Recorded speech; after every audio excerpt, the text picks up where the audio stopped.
Hello नमस्कार सत श्री अकाल गेम शो बस से का है केरो हाल है केना छी यहाँ सब कैसे रवानी हाउ आर यू कैसे हैं आप लोग के वो ना जो मनक्का खम्मा गनियो कोम गेम दी अच्छंती की खबूर नमस्तुभ्यं राधे राधे राम राम देवी और सज्जनों। आज के इस वीडियो में मैं डॉक्टर राजा मिश्रा आपको बताने जा रहा हूँ 8 और 9 दिसंबर की कहानी दैनिक राशि फल में कि मेष वृष मिथुन कर्क सिंह कन्या तुला वृश्चिक धनु मकर कुंभ मीन सभी राशि वालों के लिए 8 और 9 दिसंबर का समय आखिर कैसा रहेगा। तो सबसे पहले हमें 8 और 9 दिसंबर के बारे में जानने के लिए आपको 8 और 9 तारीख के पंचांग को जानना चाहिए। 8 तारीख के पंचांग को जाने। तिथि है चतुर्थी तिथि है, पुष्य नक्षत्र है, सोमवार का दिन है और चंद्रमा कर्क राशि में है। शुभ समय 11:51 AM से 12:33 PM तक का है और राहु काल 8:19 AM से 9:36 AM तक का और दिशा शूल पूरब दिशा की तरफ है। 9 तारीख को पंचमी तिथि अश्लेषा नक्षत्र और मंगलवार का दिन है।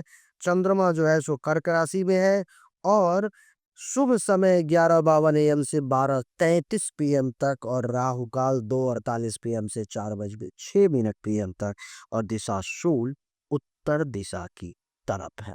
क्या होगा परिणाम वो तो जानेंगे ही, लेकिन 2-3 महत्वपूर्ण बातें हमने आपको बताई कि आपको 9 तारीख को उत्तर दिशा की यात्रा नहीं करनी है, आपके लिए सुखद नहीं है। और 8 तारीख को जो है सो हमने आपको बताया कि पूर्व दिशा की यात्रा नहीं करनी है, आपके लिए सुखद नहीं है। इसके अलावा मैंने 2 चीजें आपको और बताई, जैसे कि राहु काल। तो राहु काल शुभ समय नहीं अशुभ समय होता है, तो उस समय में भी कुछ बहुत अच्छा काम करने का प्रयास ना करें। हो सकता है काम अटक जाए, परेशानी आ जाए, बाधाएं आ जाए। जो अभिजीत मुहूर्त बताया है वो सबसे उत्तम है, उसमें आप कुछ भी कर सकते हो, आपके लिए हर मामले में वो बढ़िया ही है। आइए अब चर्चा को आरंभ करें, जानने का प्रयास करें कि इन 2 दिनों की कहानी क्या है, क्या कहती है आपकी कुंडली, इस बात को समझिए। सबसे पहले चर्चा मेष राशि से ही करूंगा। तो मेष राशि वालों के लिए चंद्रमा का प्रवेश कुंडली के यहाँ पर में चौथे भाव में है। ये चंद्रदेव जो है सो आ चुके हैं चौथे भाव में। देखो यहाँ पर में चंद्रमा बैठा हुआ है।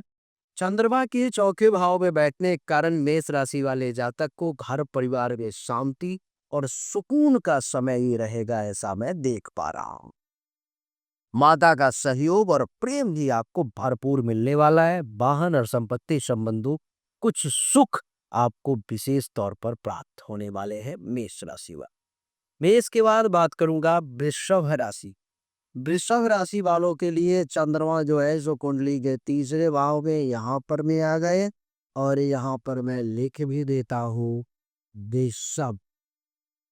दूसरे भाव में चंद्रमा का तीसरे भाव में चंद्रमा का आना जो है सो वृषभ राशि वालों के लिए यात्राओं का योग बना रहा है। नए काम में आपकी रुचि जागृत होगी और भाई बहनों से भी जो है आपको विशेष सुख मिलने का योग जो है सो बन रहा है। तो भाई बहनों का भी आपको विशेष साथ इस समय में मिलेगा। साहस पराक्रम और आत्मविश्वास में भी खूब बढ़ोतरी होने जा रही है वृषभ राशि वालों को। वृषभ के बाद अब मिथुन की चर्चा करेंगे। तो मिथुन राशि वालों के लिए कुंडली के द्वितीय भाव में चंद्रमा है और मैं मिथुन यहाँ पर मैं लिख भी देता हूँ ताकि हमारे प्यारे दर्शकों को समझने में आसानी हो। तो मिथुन के लिए द्वितीय भाव में चंद्रमा का बैठना क्या परिणाम देगा, तो स्वादिष्ट भोजन की आपको सबसे पहले प्राप्ति होने वाली है। वाणी में मिठास आएगी, आर्थिक लाभ के संकेत हैं। परिवार में मधुरता या भावनात्मक जुड़ाव भी बढ़ता हुआ प्रतीत हो रहा है। एक दूसरे के साथ भाव प्रेम भी बना हुआ रहेगा। मिथुन के बाद कर्क की बात करेंगे। कर्क राशि वालों के लिए कुंडली के प्रथम भाव में चंद्रमा का प्रवेश है। तो यहाँ पर मैं लिख देता हूँ कर्क। प्रथम भाव में चंद्रमा के बैठने के कारण कर्क राशि वाले जातक को किसी नए कार्य की शुरुआत की संभावना है। स्वास्थ्य पर थोड़ा असर, थकान कमजोरी महसूस हो सकती है, थोड़ा सावधान रहे, मन चंचल रहेगा, संवेदनशील और थोड़ा सा आप भावुक जो है इस समय में हो सकते हैं। कहते हैं देखो देवी और सज्जनों, कि जब भी व्यक्ति भावना में आ जाता है, यानी कि जब भी बहुत प्रसन्न हो जाता है या जब भी बहुत दुखी हो जाता है, तो वो अच्छा डिसीजन नहीं ले सकता। वो जो जो डिसीजन लेगा वो बाद में उसके परिणाम गड़बड़ ही होंगे। जब भी कोई व्यक्ति क्रोध में डिसीजन लेता है तो वो अच्छा डिसीजन नहीं ले सकता, उसके परिणाम बाद में गड़बड़ ही होंगे, ये बात आप मान करके चले। तो भावना में डिसीजन ना लें। बात करूंगा सिंह राशि की, तो सिंह राशि वालों के लिए कुंडली के 12वें भाव में यहाँ पर में चंद्रदेव आ जाएंगे, और मैं लिख भी देता हूँ सिंह राशि। तो 12वें भाव में जब चंद्रदेव वहां पर में जाएंगे सिंह राशि वाले, तो क्या होगा? खर्चा बढ़ जाएगा। विदेश यात्रा या दूर की यात्रा के योग बन जाएंगे। कुछ मानसिक थकान या निद्रा की कमी भी सिंह राशि वालों को हो सकती है। कुछ फालतू के पैसे भी खर्च हो सकते हैं। कुछ लोग सोने में आपको डिस्टर्ब भी कर सकते हैं, तो इस पर थोड़ा सा ध्यान देना। सिंह के बाद बात करूंगा कन्या राशि वालों के लिए। कुंडली के एकादश भाव में चंद्रमा का यहाँ पर प्रवेश है, तो मैं यहाँ पर कन्या भी लिख देता हूँ। कुंडली के एकादश भाव में चंद्रमा के आने कारण मनोकामना के पूर्ति का योग है। आय और लाभ की प्राप्ति भी होगी। दोस्तों का सहयोग भी निश्चित तौर पर में आपको मिलने जा रहा है कन्या राशि वाले। बात करूंगा तुला राशि की, तो तुला राशि वालों के लिए जो है सो कुंडली के 10वें भाव में चंद्रमा आ गए। यहाँ पर में चंद्रमा का प्रवेश हो गया कुंडली के 10वें भाव में। तो चंद्रमा के कुंडली के 10वें भाव में बैठने के कारण क्या होगा भाई? तो बड़े बड़े लोगों से संपर्क होंगे। नौकरी और व्यवसाय में प्रगति के योग बनेंगे। कार्य क्षेत्र में खूब मान सम्मान मिलेगा। जो लोग नहीं सम्मान देते थे वो भी सम्मान देने के लिए विवश हो जाएंगे। ऐसे ऐसे लोग भी आपके पास में आएंगे जैसा आपने सोचा नहीं था कि इनसे भी कभी हमारी मुलाकात होगी। और नौकरी और बिजनेस में तो प्रगति के योग हैं ही। तुला के बाद जो है सो बात करूंगा देवी और सज्जनों वृश्चिक राशि की। वृश्चिक के लिए कुंडली के 9वें भाव में चंद्रदेव हैं, तो यहाँ पर में हमें लिखना होगा वृश्चिक राशि। वृश्चिक राशि वालों के लिए 9वें भाव में चंद्रमा का बैठना जो है ये दर्शाता है कि आपको इस समय में बाबूजी से, पिताजी से सहयोग मिलेगा।